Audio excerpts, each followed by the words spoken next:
Je vais à la rencontre des hommes, bergers, paysans, vignerons et manadiers, qui sont le cœur de ce pays, de cette Provence que j'aime tant.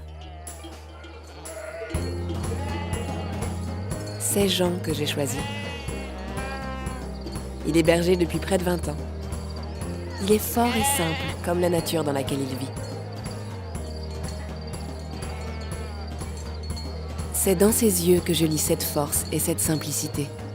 Il est tout attaché à ses bêtes, et ce n'est pas sans difficulté qu'il a accepté que je fasse son portrait.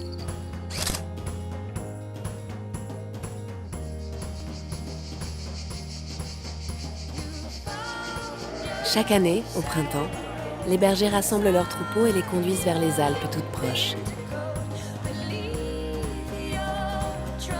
À Aiguières, comme dans de nombreux villages au pied des Alpilles, c'est l'occasion de fêter la transhumance. Une tradition immémoriale qui célèbre le cycle des saisons et l'avènement de l'été. L'olivier nous rattache au premier temps de notre civilisation, dit-on. D'or liquide, son huile capture le soleil dans ses reflets. Deviendrai-je poète ?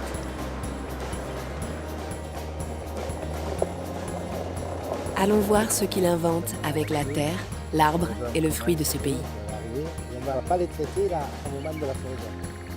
C'est pas parce que on les traitera lorsqu'il y aura la... Je suis avec Émile, un des plus anciens oléiculteurs du pays. Il m'initie au mystère de l'huile d'olive.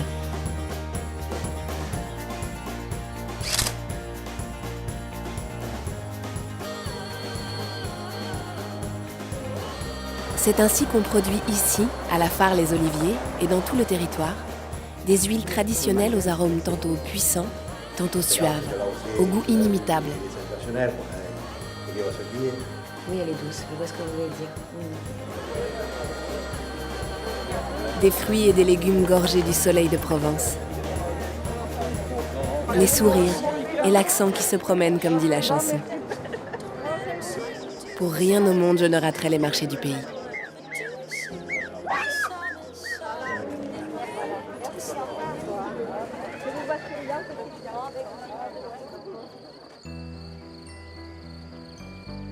C'est à Lançon de Provence que je rencontre Éric, mon vigneron. Sincère et mystérieux, il est comme ses vins, tout en contraste, comme l'union sacrée du feu du soleil, de la pierre de ces terres arides et du sang de la vigne.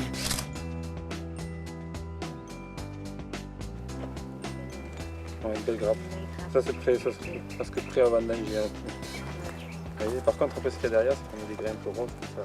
Puis la tendance maintenant, surtout sur le rosé, c'est que les gens, entre guillemets, ils vont faire. Donc là-dessus, on a arrosera des suppressants. Grenache, Syrah, Mourvèdre, Counois, Rolle. Je découvre avec lui l'alchimie magique des cépages pour concevoir ces vins élégants et généreux.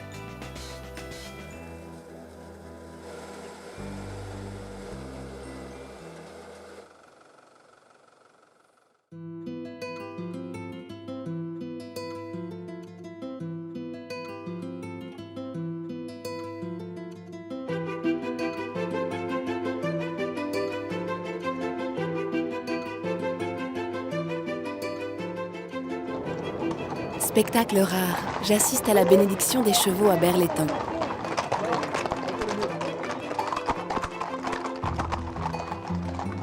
Je suis de la fête, moi aussi.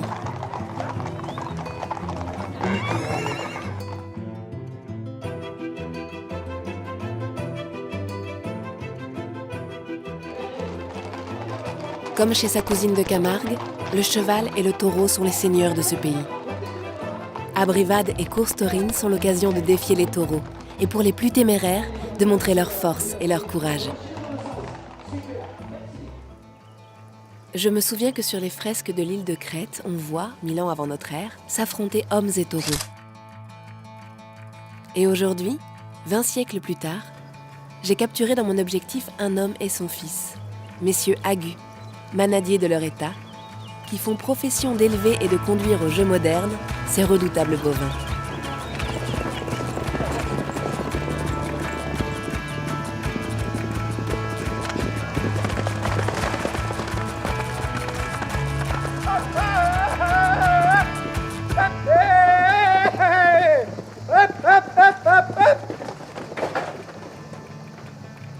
C'était mon dernier portrait.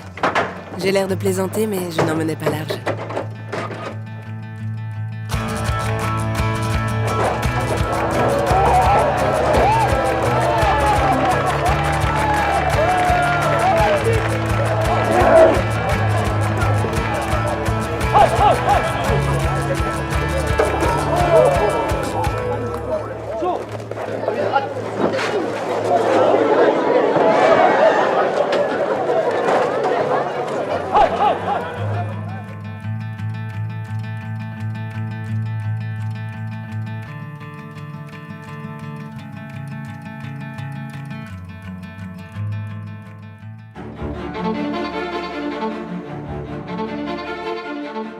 J'ai quitté la ville pour musarder sur les petites routes. J'aime allier plaisir et culture, et tout près de Vernègue, une jolie surprise m'attend.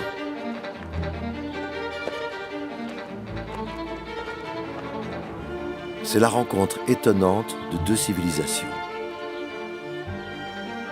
Ce temple romain qu'on a dit consacré à Diane, après la découverte d'une statue de cette déesse, tout près de là, et cette chapelle romane de Saint-Césaire, trapue et austère, levée contre les vestiges antiques.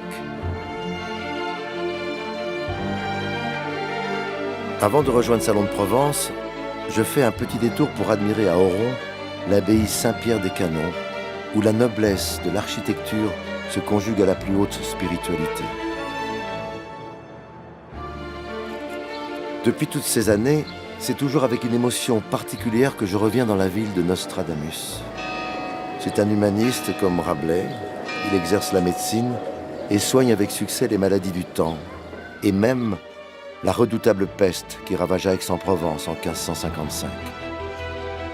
C'est là qu'il a écrit ses fameuses prédictions, les centuries, d'énigmatiques quatrains qui disent, et qui saura les déchiffrer, l'avenir jusqu'en 3797.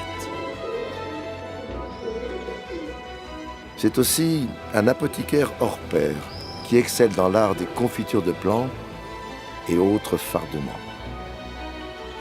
Ce château de l'Empéry m'a toujours impressionné.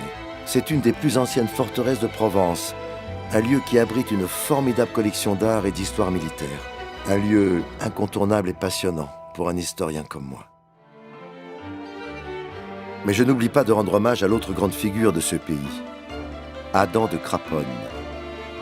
Comme son ami, Michel de Notre-Dame, il n'a eu de cesse de se rendre utile. Grâce à lui, ce pays autrefois aride et inculte est irrigué par les eaux de la Durance. S'en est suivi un formidable développement qui perdure aujourd'hui. Au terme de mon périple, je vais me détendre quelques jours sur la commune de Malmort à Pont-Royal. J'adore cet endroit. Et cette année, je me remets au golf.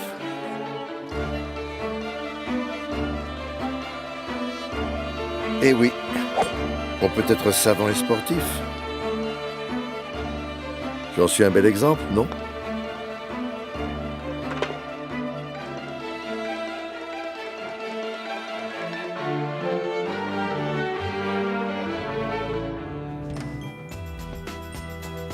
Dès le début des vacances, je cours au centre équestre de Sénas. J'adore les chevaux. Comme beaucoup de filles de mon âge, je sais. Mais moi, j'ai fait les plus belles balades du coin. Ma préférée, c'est celle du chemin de la chapelle Méjean.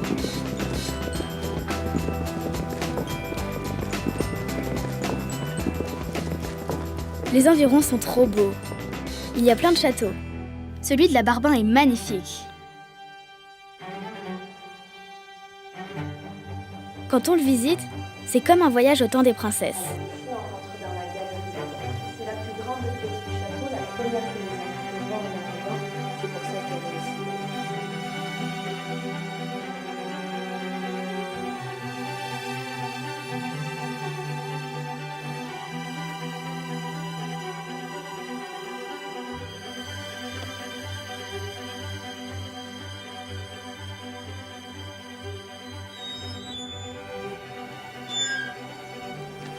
Surtout, il faut aller dans les souterrains.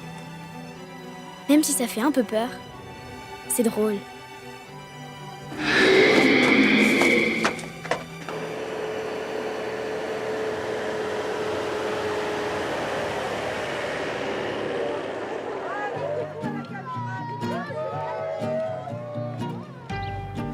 Le zoo de la Barbin, c'est le plus grand parc animalier de la région. On peut y voir près de 500 animaux.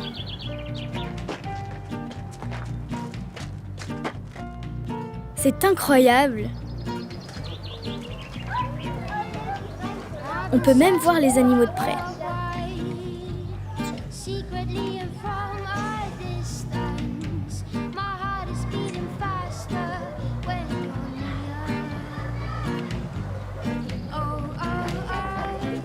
Oh, le monstre!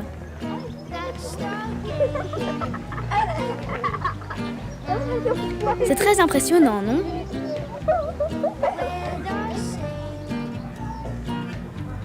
Ils sont trop mignons.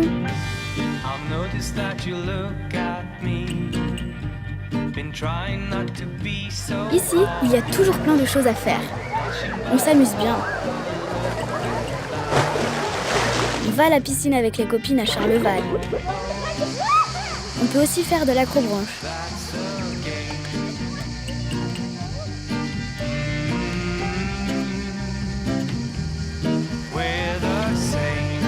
Je suis très douée, paraît-il.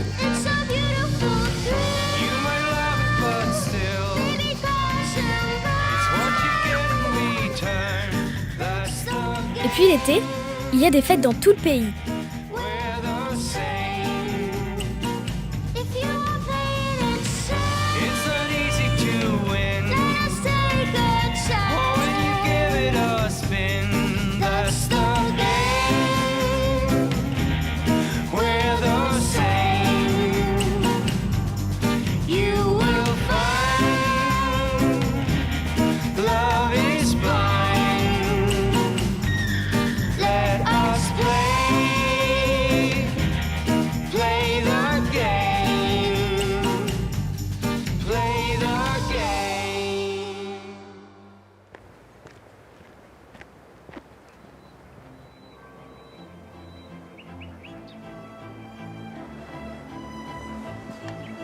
Je suis un amoureux des paysages de cette région.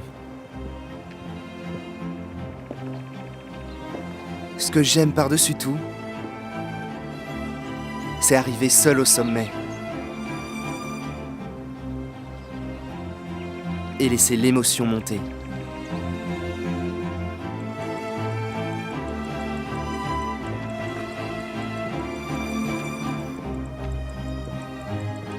À l'abrupte de la paroi rocheuse de Calès, les grottes qui percent la muraille de calcaire furent des habitations troglodytes.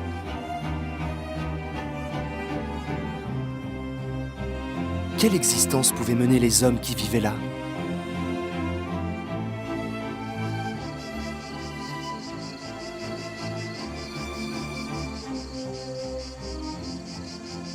Le rythme de la marche s'accorde avec la pensée qui vagabonde et m'emporte hors du temps.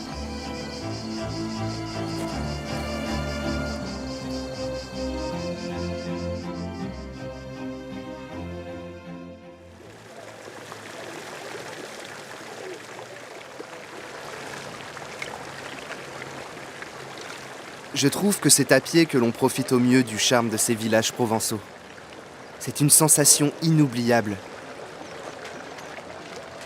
La fraîcheur de la fontaine, l'ombre bienfaisante des platanes.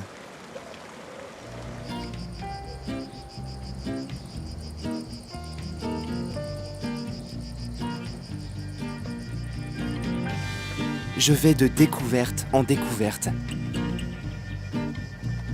À Roquepertuze, c'est un grand saut dans le passé. Quel site incroyable!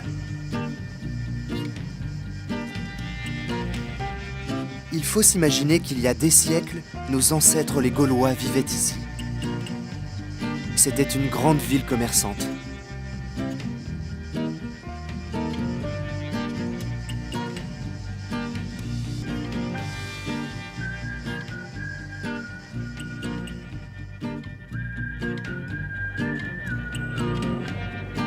Avant de retrouver les espaces préservés de la Petite Camargue, Je vais voir sur l'étang de Berre mon ami Manu. C'est un dingue de sport nautique. Après toute cette marche, un peu de bateau me fera du bien.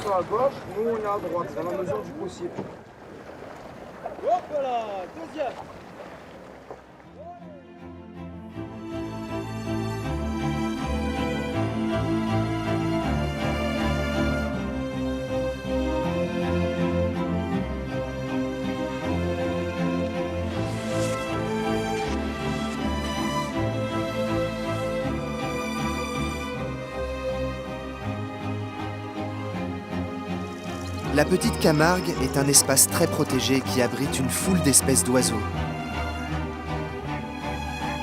Flamants roses, cygnes, canards colverts, aigrettes, hérons, fauvettes. J'y retrouve la vérité d'une nature intacte.